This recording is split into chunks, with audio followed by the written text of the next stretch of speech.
হুজুর আকরাম সাল্লাল্লাহু আলাইহি ওয়াসাল্লাম আপনার আমার জন্য সারাটা জীবন ভরে উনি কাঁদতে গেলেন। উনি যে কি পরিমাণ কাঁদলেন। আর সবচেয়ে দুঃখের একটা কথা আছে, ওয়েস করণীর নাম শুনছেন আপনারা? পাগলা ওয়েস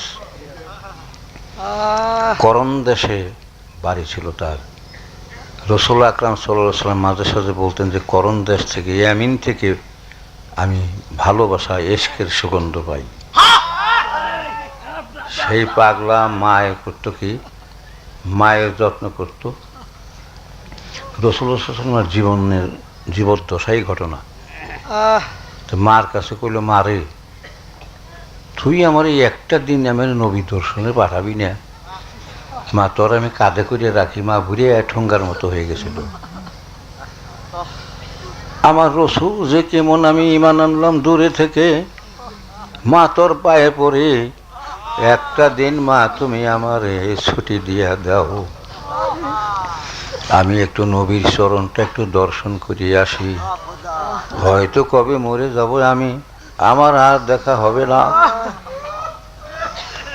মা তুমি আমারে বিদায় দেখো। বাবা তুমি যদি যাও তাহলে আমার বদনাটা ধরবার কায়দা নাই আমার, তুমি তো আমার বদনাটা জোগাইয়ে দাও, আমার ওজুটা করিয়ে দাও।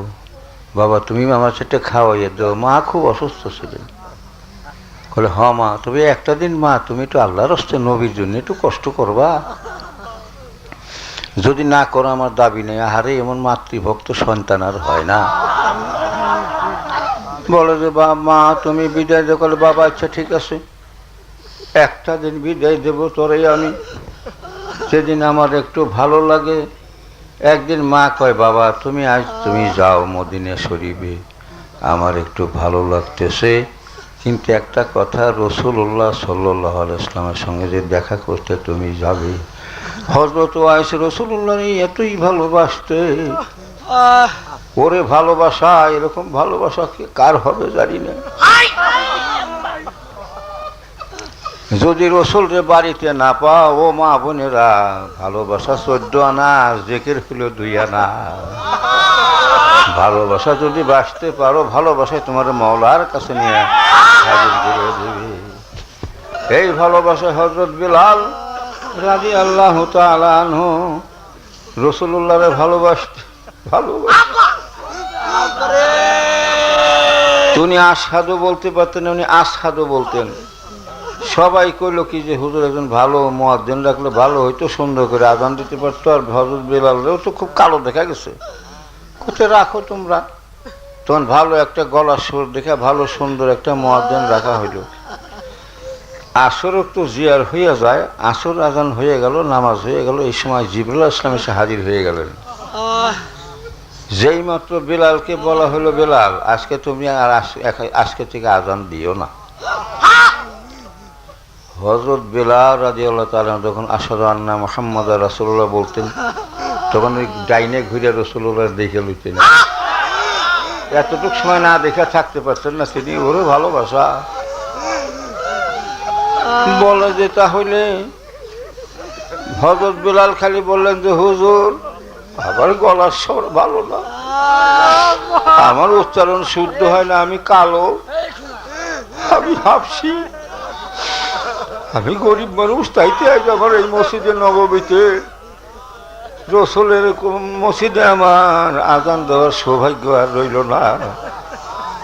মনে রে কইল যে ওরে মন, এই হযরত বিলালের উনি একটা কৃষ্ণকায় কৃতদাস ছিলেন, তারে কিনে আনছিল উমাইয়া বলে একটা ইহুদি খ্রিস্টান লোক। আইনা লইয়া তো উনি ইসলাম গ্রহণ করছেন, এই জন্য তারে চিৎ করিয়া শোয়া বুকের উপরে পাথর দিয়ে চাপা দিত, দিয়া কইতো ইসলাম সার, লা ইলাহা ইল্লাল্লাহ সার। হযরত বিলালের চক্ষু দুখান ফুইটা বাইর হইয়া যাইত, জিহ্বাটা বাইর হইয়া যাইত, জাতার চোটে পাথর দিয়া জাতা দিয়া ছুইত, ফিরিস্তারা কান্ত। আল্লাহ পাক দেখতে রাহা এমন ভক্ত আর হবে না। তারপরে কি করতো, তার পায়ের মধ্যে দড়ি বাঁধা দিত, ছেলেবেলা তার উঠতে করে উপর করে টানতো, বুকে আশ্রাইয়া সিলাইয়া রক্ত পইয়া মুখ চোখ ছেঁচড়াইয়া কি হইয়া যাইতো, রক্ত ঝইরা কি হইতো। তার ভিতরে তো উনি বলতেন, হে মদিনার নবী, আপনার কালবা আমি পড়ছি লা ইলাহা ইল্লাল্লাহ। পরে এই লোক মাপ পাইল। তারপরে মুয়াজ্জিন হইল, উনি আজান দিতেন। তখন আজান হয়ে গেছে, নতুন মুয়াজ্জিন রাখা হয়েছে। এই সময় নামাজ পড়ে সবাই বসে আছেন। এই সময় হযরত জিবরাইল আলাইহিস সালাম এসে রাসূলুল্লাহ সাল্লাল্লাহু আলাইহি ওয়াসাল্লামের কাছে সালাম দিয়া দাঁড়াইলেন। দিয়া কইলেন, হুজুর, আজকে তো মসজিদে নববীতে আজান হইল না। কয় না, আজান হয়ে তো নামাজ হয়ে গেছে। কইলে না, আমরা চতুর্থ আসমানে সমস্ত ফেরেশতারা সারিবদ্ধভাবে কাতার সোজা করে দাঁড়াইয়া আছি। আপনার এখানে আজান হওয়ার সঙ্গে সঙ্গে আমার নামাজ পড়ব, এ পর্যন্ত আমরা এইভাবে নামাজ পড়েছি। কন্যা ভাই, আজ তো আজান হয়েছে বলে আজান দিল কে? আজান দিছে অমুক মুয়াজ্জিন, নতুন মুয়াজ্জিন। বলে বেলাল কি হইল? বেলালের আজান কোথায় গেল? হযরত বেলাল হা করে চাইয়া রয়েছে, চোখের পানিতে বুক ভাসাইয়ে দিতেছে। আমি কালো, তাই আজ আমার নবী আমার ফালাইয়ে দিল।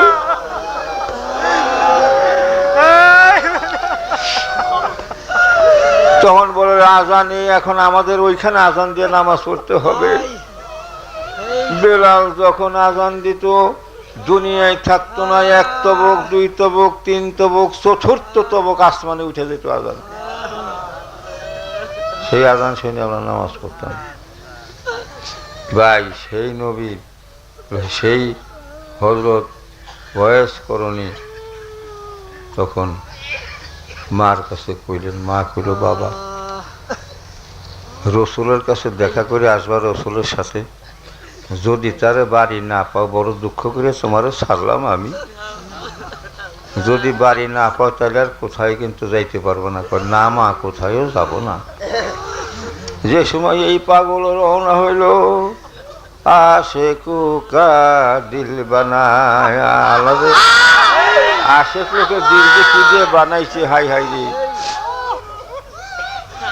গেতে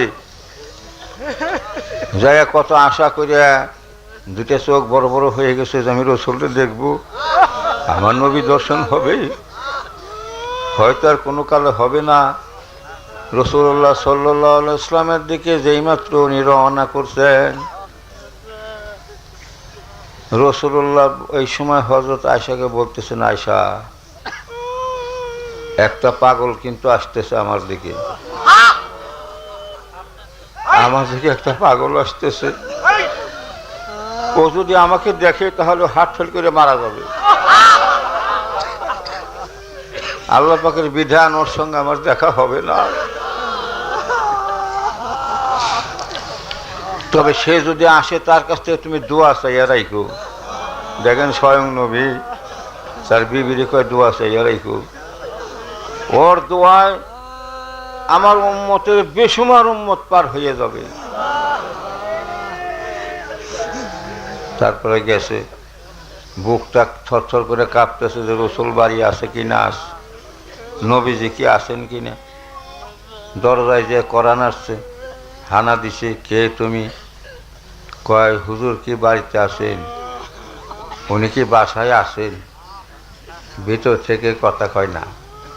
কতক্ষণ পরে জব দিছে, আপনি কে? কয়, আমি ওয়াইস, আমি একটা অধম, আমি একটা ওয়াইস। বলো, আপনি কি জন্য আসছেন? বলে, আমি রাসূলুল্লাহ সাল্লাল্লাহু আলাইহি ওয়াসাল্লামের সঙ্গে একটু দেখা করতে আসছি। খুব আশাজনী, বাসার ভিতরে আসে, কথা কয় না। কয়, তিনি কি বাসায় বাড়িতে আসেন? কয়, তিনি বাড়িতে নাই।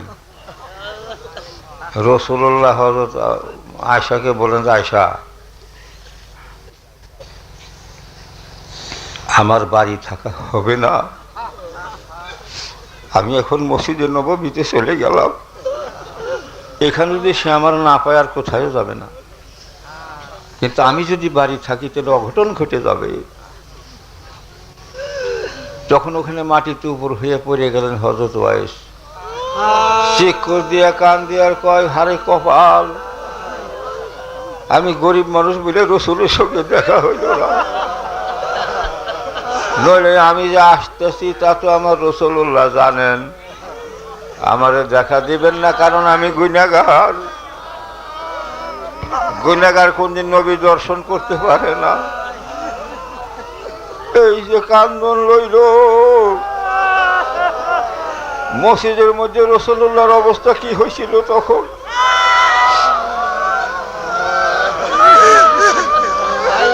কানতে কানতে তখন হযরত আয়েশা বললেন যে আপনি আমার জন্য দোয়া করে যান। তো চোখের পানিতে বুক ভাসা হয়, দোয়া তো করবই, আমি তো দোয়া করবই, কিন্তু আমি আমার মানুষটারে পাইলাম নাই। মার কাছে যা কয়, মা তুই আমার কি কথা কইয়া দিবি, ওইখান থেকে মসজিদের নববী একটু গেলে তার আমি পাইতাম,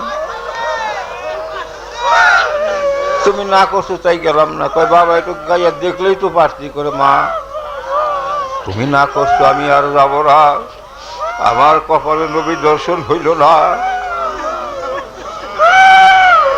উহুদের যুদ্ধে যখন রাসূলুল্লাহর দান মোবারক শহীদ হয়ে গেল, রাসূলুল্লাহর দাঁত ভেঙে গেল, মুখ ভরা বমির মতো রক্ত আসতে লাগল, কাফেররা আঘাত করছিল, উনি মাটিতে লুটাইয়া পড়ে গেলেন। একটু পানি খাইবার চাইলেন, হযরত আলী ঢালে করে পানি লইয়া আসলেন, পানিটুক মুখে দিলেন, রক্তের সঙ্গে পানিটা গড়াইয়া পড়ে গেল। সেই রাসূলুল্লাহ মদিনায় এমন কান্দন আপনার আমার জন্য কাঁদলেন, তার জন্য যদি আমরা না কান্দি, তার সঙ্গে আমাদের কেমন করে হাসর হবে। তো উহুদের যুদ্ধের খবর করণ দেশে ওই ওয়েস পাগলার কাছে পৌঁছাইয়া গেল, আর কি চাও, রাসূলুল্লাহর দাঁত ভেঙে গেছে, কাফেররা আঘাত করে তার দাঁত ভেঙে দিয়েছে, তুমি ওয়েস এখানে বসে থাকো, আজও বসে থাকো। বাড়ি এসে মায়ের কাছে কয়, মা মা তুই আবার যদি দোয়া করবা, আবার যদি মরণ হয়, আমি যেন এখন মরি। আমি বাবা কেন এই কথা বলো? বলো মা রাসূলুল্লাহ দাঁত মুখে নাই, দান মোবারক শহীদ হয়ে গেছে, মুখ দিয়ে বমির মতো রক্ত ছুটে গেছে, তুমি আমার একটু বিদায় দিলেন, আমি দেখে আসতাম তারে। আমি কলে বাবা তুই আবার ছুঁয়ে কেমনি যাবি? কলে মা আমি গেলাম না, তুমি তোর শুনে মা তোরে দেখে আমি রইলাম। তো মা তুই আমার 2-1 ঘন্টার জন্য ছুটি দে। মা কয় তুই কি করবি? বলো মা আমি ওই বনে ওই পাথরের পাহাড়টায় যাইতেছি একটুখানি। বনের মধ্যে একটা পাথরের পাহাড় ছিল, হযরত ভাই সেদিকে যাইয়া কয় ওরে হতভাগা দাঁত, রাসূলের মুখে দাঁত নাই আর ওয়াইস্তর মুখে দাঁত থাকবে, এটা কেমন কথা হইল?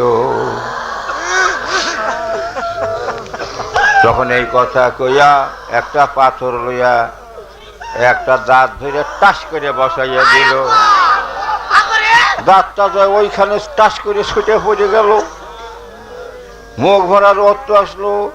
তখন চিন্তা করলেন যে এই যে দাঁত ভাঙলাম ডান দিকে, যদি বাম দিকে দাঁত ভাঙ্গা থাকে তখন বাম দিকের আর একটা ভাঙলেন, যদি কয় উপরের দাঁত ভাঙ্গা থাকে উপরের দাঁত ভাঙলেন। ভাই তাজা দাঁতগুলো পাথর দিয়ে পিটাইয়া ভাঙা এটা সহজ কথা হইল?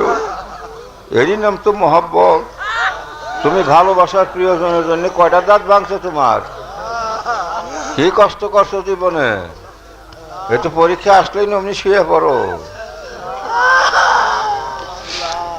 এইরকম করতে করতে মুখের এই 32টা দাঁত ছুটে পাথরে পড়ে গেল। আজও পাথরের পাহাড়ের বুকে হয়তো সেই দাঁত আজও রয়ে গেছে। তোর মুখ ভরা বমির মতো রক্ত ছুটলো। তখন রক্ত আর কমে না। ওই জানে যে মার সামনে মুখ ভরা রক্ত লয়ে গেলে আমার মা অজ্ঞান হবে। অনেকক্ষণ পরে সেই দাঁতের রক্ত যখন থামলো, মায়ের কাছে গেছে, মুখখান মলিন হয়ে গেছে, শরীরটা পিংসা হয়ে গেছে, বহু রক্ত পড়ে গেছে তার। তখন মা কয়, বাবা তোর এরকম দেখা যায় কেন, এত দেরি কেন হইল বাবা? কয় মা কইবার গেছে মুখের কথা অন্যরকম হয়, মুখে তো দাঁত নাই। কয় বাবা তোমার মুখের দাঁত নাই, তোমার দাঁত কি হইলো? কলে মা তুই আমার জিজ্ঞেস করিস না মা, তোরে কান ধরে রইলে আমার রসুল দেখতে পারলাম না। সেই ওয়াইজ করছে। তারপরে রাসূলুল্লাহ সাল্লাল্লাহু আলাইহি সাল্লাম ইন্তেকাল হইয়া গেলেন, উনির মাও ইন্তেকাল হইয়া গেল। তখনই বললেন যে ওয়াইস মন রে, কয় তুই এখন মুক্ত, এবারে নবী দর্শনে চলো।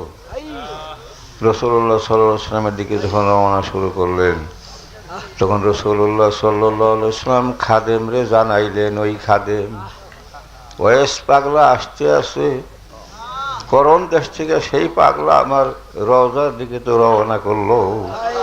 যদি এই বেটা আইসা আমার কবরের খবরদার আমার কাছে যেন আসতে পারে না, যদি আমার কবরের কাছে এসে দাঁড়ায়, আমার উঠে দাঁড়াইয়া তার সারা জবাব দিতে হবে। কিন্তু আমি যদি উঠে যাই, কিয়ামত জারি হইয়া যাবে। আস্তে আস্তে শিগগির এইরকম না নকশা নমুনার মানুষটা জলদি তারে থামাও। এই এক গেটে আইসে তারে থামাইছে, উনি পলাইয়া সে গেট পার হয়ে গেছে, যাই এবার আরেক গেটে ধরছে, সেইখানে থামাইছে। শেষে সমস্ত লোক ঢোকা বন্ধ করে দিছে। তখন হযরত ওয়াইস বসে বসে কাঁদে আর কয়, আমি বুঝি আমি তো গুনাহগার, হে মদিনার নবী তোমার দেখার মতো সৌভাগ্যবান নাই, তা আমি কেন পাই, কিন্তু আমার তোমার পাগল কেন বানাইছিল তাই বলো, আমি কি সহ্য করতে পারি না।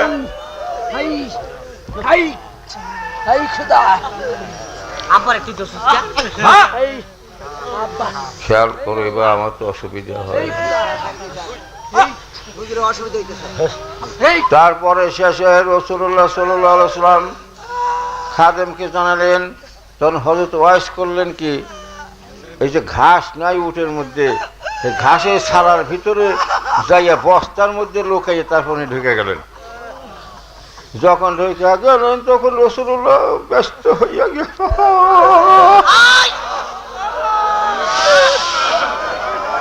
পাগল ব্যস্ত হইয়া গেলেন। বললেন যে ওই খাদেম বেকুব, সে তো ঢুকে গেছে, জলদি ফিরাও। তখন সমস্ত জিয়ারত বন্ধ করে দেওয়া হলো।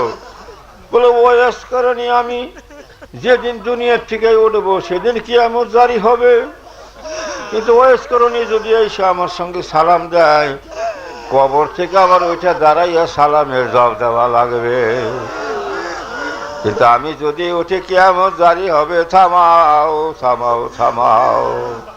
শেষে তালাশ করতে করতে একজনের নাম পাইলে ওয়াইস করণী, তারে ঘাড়ে ধরে বাড়ি করিয়েছিল। হে আল্লাহর দোস্ত, আমি বাড়ি হইয়া গেলাম, আপনাকে আমি দেখতে চাবো না, আর আপনার কষ্ট হবে, আপনি আমাকে তাড়াইয়ে দিলেন। ভাই আমি হাদিস শরীফে দেখছি, হাসরের ময়দানেও আখিরাতে রাসূলের সঙ্গে ওয়াইস করণী আর দেখা হবে না। আল্লাহ তুমি আমাদের এরকম পাগল বানিয়ে দাও, আল্লাহুম্মা আমিন।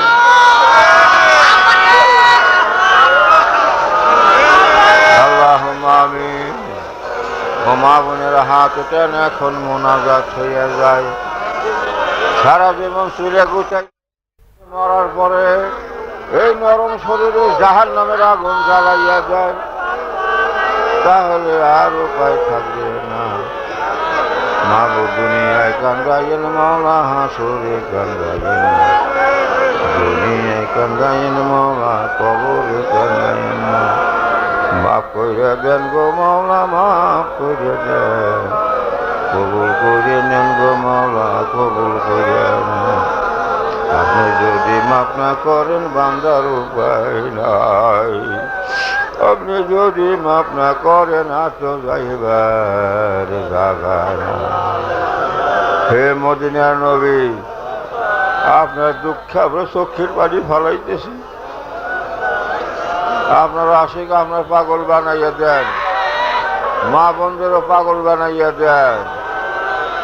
এই যে মা বোনেরা আইসে দূরে টিকা কষ্ট করে আইসে কত টিটকারি নিন্দা শুনছে, এত নিন্দা শুনে যারা আপনারে ভুলে না, আপনি আমাদের ভুলেন না।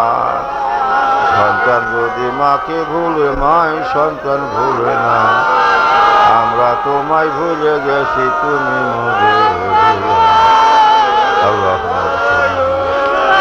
মহফিল যারা করলো খরচা বদানি করলো, মা বোঝে এই মহফিলে যারা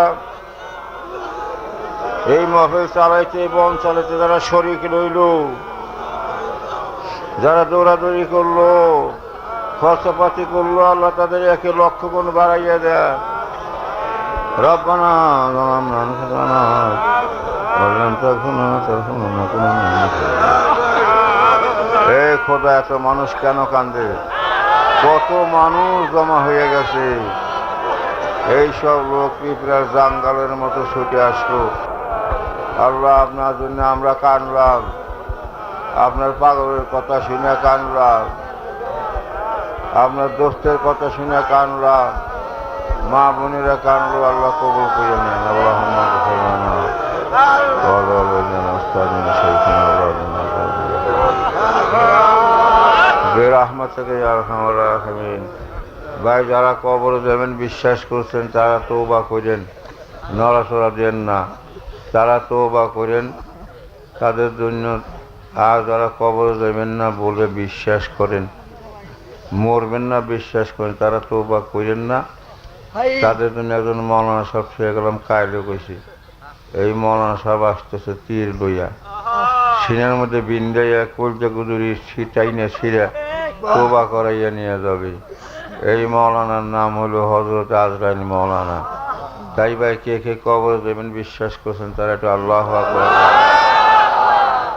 কি ভাই, আপনার কবর দেবেন? মা বোন যারা কবর দেবেন হাত উঠাইয়া দেখান আল্লাহ। এই খোদা, আমি বনের মধ্যে এতগুলো মরা মানুষ দেখে গেলাম। আমরা সবাই মরবো, মরা মানুষের হাত, এই হাতগুলো আর আপনি গুণের কামে নিয়েন না।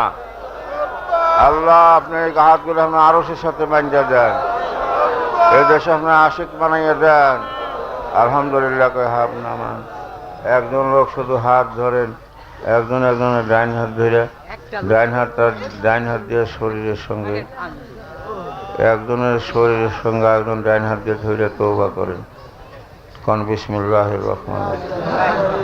तौबा किया मैं आओ बैत किया मैं आए मेरे अल्लाह इस तौबा आओ इस बैत कबूल फरमा आओ जमात में रसूलुल्लाह सल्लल्लाहु अलैहि वसल्लम के मेरे हशर को अल्लाहुम्मा भाई একটা সবক আপনাদের আমি বাতাইয়ে দিই। মগরব বদর ফজর বাদ কর্মীটাতে কোরআন শরীফ পরীক্ষা করতে পারবেন, সত্য নামে তা আল্লাহরে পরীক্ষা করতে পারবেন। কবর আযাব সত্য কিনা যদি একটু ভালো করে করেন তো চোখে কবর আযাব দেখবেন। আমি দোয়া করি যে আল্লাহ যেন আমাদের সবাই যেন নসিব করে। এইখানে বসে দেখবেন, জিকির করতে করতে দেখবেন হঠাৎ একদিন দেখবেন এখান থেকে মদিনা শরীফ 4,000 মাইল দূরের রাস্তা, এত দূর থেকে দেখবেন মদিনা শরীফের রওজা মুবারকের চূড়া আপনার সামনে ভাইসে উঠছে। হঠাৎ দেখবেন যে আল্লাহর ঘর মক্কা শরীফ এইখান থেকে আপনি দেখতে আসেন। বলে যে অনুমান না বর্তমান করেন না। আমি আমার হুজুরে প্রশ্ন করছিলাম যে হুজুর এটা কি অনুমানে না বর্তমানে? উনি বললেন দেখি আজহার ইসলাম এই বারিস্টার সাহেব কি কইলা অনুমান না বর্তমান, আল্লাহর ঘর দেখতে সেজদা দেবা। ও আবার এরপর একটা সময় আইবে তুমি ভাবে যাই না মাঝে তোমার মাওলা পাক ভাবে যাই না মাঝের সামনে তুমি প্রশ্ন জিগাবা আল্লাহ উত্তর দেবে, ও আল্লাহ জিগাইবে তুমি উত্তর দেবো, এই কথাবার্তা হইবে। ভাই আজহার ইসলাম, হ্যাঁ তুমি তো একটা প্রফেসর, একটা বারিস্টার মানুষ, হ্যাঁ তুমি পরীক্ষা করিয়া দেখো, পরীক্ষা করে দেখতেই কোরআন সত্য না পাও, এই কোরআন আর হাদিস নিয়ে মাইটালা হালাইয়া দে। কিন্তু পরীক্ষা না করিয়ে যে ইংরেজি বাংলার আলেমেরা আর বুদ্ধিমানেরা বইয়া বইয়া কাল এই প্রশ্ন লইয়া বইয়া রইছ, যদি কবরে গেলে কোরআন সেই সত্য গলায় বাজিয়ে বয়, তাহলে দেখবা মায়ের খাবা, মায়ের খাবা।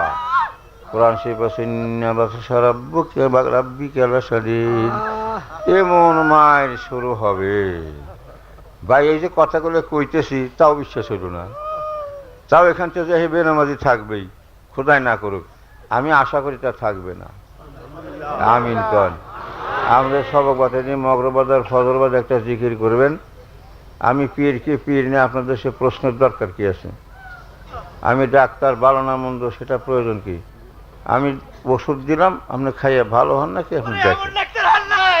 এখন একটা কথা হলো, আপনারা 5 বার কেবলা দিকে হয়ে বসবেন, বৈশা মরণের খেয়াল করে 5 বার দূর শীত পড়বেন, আস্তাগফিরুল্লাহ 11 বার, সুবহানাল্লাহ আলহামদুলিল্লাহ আল্লাহু আকবার 100 লা ইলাহা ইল্লাল্লাহ কবেন 500। বন্ধু আসো নাকি? আচ্ছা সবকটা বাতে দিয়ে এখন সব বাতে দিবি 500, পরে 5 বার দূর শীত পড়ে মোনাজাত দিয়া চলে যাবেন। ছোট্ট একটু জিনিস দিয়ে গেলাম, কইটা দেখবেন যে এটা কত বড়। আসমান আর জমিনে লাই একটা কালেমার জায়গা হয় না। আমার মহাভাবনা বইটা পড়ে দেখবেন। এখন সবকটা আপনাদের বাঁচিয়ে দেবে। আর একটা কথা হলো, এই সমস্ত বই এগুলি আপনারা, আমি এই বই পুস্তকের পয়সা আমি আল্লাহর ফজলে খাই না, আমি আল্লাহর রাস্তায় দিছি, দান করিয়া মসজিদ মাদ্রাসায় নেকের আমলে দিছি। এটা আমি খাই না, খাবো কি? সে নেশাই না কুইটটা ফিরে, মানে পকেটে পয়সা দিয়ে সাইটা দিতে পারি না, আবার বেশি আবার লাভ হলে তারপরে সে খাবো। আমার ছাপা খরচই তো উঠে না, শিখি উঠলে ওঠে, না ওঠে 2 আনা বরাদ্দ হতে উঠতে পারে। আর তো বই খালি এমনি মায়ের মানুষ লয়ে যায়। এখন আপনাদের এই সবকটা বাদে যদি কোনো ব্যক্তি এই গুনাহগারের ধারে আজকে নতুন বা পুরান কেউ মুরিদ হয়ে থাকেন, তওবা করে থাকেন, তাদের চেহারাটা দেখে আমি আল্লাহর দরবারে একটা দোয়া করিয়ে যাই, আল্লাহ পাক যেন তার সিনার মধ্যে আল্লাহ পাকের নূর জ্বালাইয়া দেন, তাকে আল্লাহু আকবার করে হাত তোলেন। যারা বয়াত হয়েছেন তারা হাতটা উঠিয়ে দেখাই, খামাকে হাত উঠিয়ে দেখাই আমাদের ফাঁকি দিবেন না, ফাঁকি দিয়ে আপনার কাছে ঘুরিয়ে দেবেন। ভাই আমার একটু দেখতে দেন, ভালো করে ওঠান। আমি কি দেখলাম অন্ধকারে, আর কি দোয়া করে শুয়ে যাই, ঘরে বসে আদায় করবেন, দেখবেন এটার তীব্রতা ঘরে বসে অনুভব করতে পারবেন। আলহামদুলিল্লাহ। এখন আপনাদের এই নতুন যারা বয়াত হয়েছেন, আপনার নাম লেখার লোক রাখছেন না, না স্টেজে বসে রয়েছেন খালি? ওই বিভিন্ন জায়গায় নাম লিখতেছে নতুন যারা বয়াত হন। যারা নতুন মরিলের নাম লেখেন তারা ভেতরের দিকে যান, বিভিন্ন জায়গায় দাঁড়িয়ে দাঁড়িয়ে লেখেন, নড়াচড়া দিয়েন না। আমি এখানে কিসে লিখে জানেন, এটি আমার সাংঘাতিক একটা ব্যাপার। ঠিক আগামীকালকে তাদের নাম ধরে আমার দোয়া করতে হবে। আর আমি যাতে গল্প করে ছুঁয়ে গেলাম যে এরকম জিকির শুনবেন হ্যান ত্যান, এটা আমার কাজে যাতে প্রমাণিত হয় এই চেষ্টা আমার করতে হবে না। আমার স্কুলে যে ছাত্রটা ভর্তি হলো, পাস করিবার জন্য চেষ্টা করা লাগবে না? কাজে আপনার নামটা মধ্যে মধ্যে নাম লিখতেছেন না, ওদিকে নামটা না লিখে যাবেন না। আমার জন্য না, আপনাদের জন্য বলছি। এখন মাগরিব নামাজ পড়ে 5 বার দরুদ শরীফ পড়বেন, আস্তাগফিরুল্লাহ 11 বার করবেন, সুবহানাল্লাহ আলহামদুলিল্লাহ আল্লাহু আকবার 100 লা ইলাহা ইল্লাল্লাহ করবেন 500 বার। আমাকে লক্ষ্য করেন, ডাইন কান দিয়ে মুখখান নিয়ে লা উঠাবেন, ইলাহা কইয়া বামে মাথা ঘুরাইয়াই না, ইল্লাল্লাহ কেন চোটে পাটে মর্দের মতো মারবেন, ইল্লাল্লাহ জানি গলায় বাজে না। লা ইলাহা ইল্লাল্লাহ এরকম করে কইলে যে কি হয়, কইয়ে দেখছেন নি কোনোদিন? হ্যাঁ, যে কোনদিন কনে তাকে কয়েকটা দিন কয়ে দেখবার করলাম, আপনি 40টা দিন কন না, বলার পরে কি হয়, কি ঠেকে, কি ঘটে আমাকে বলুন।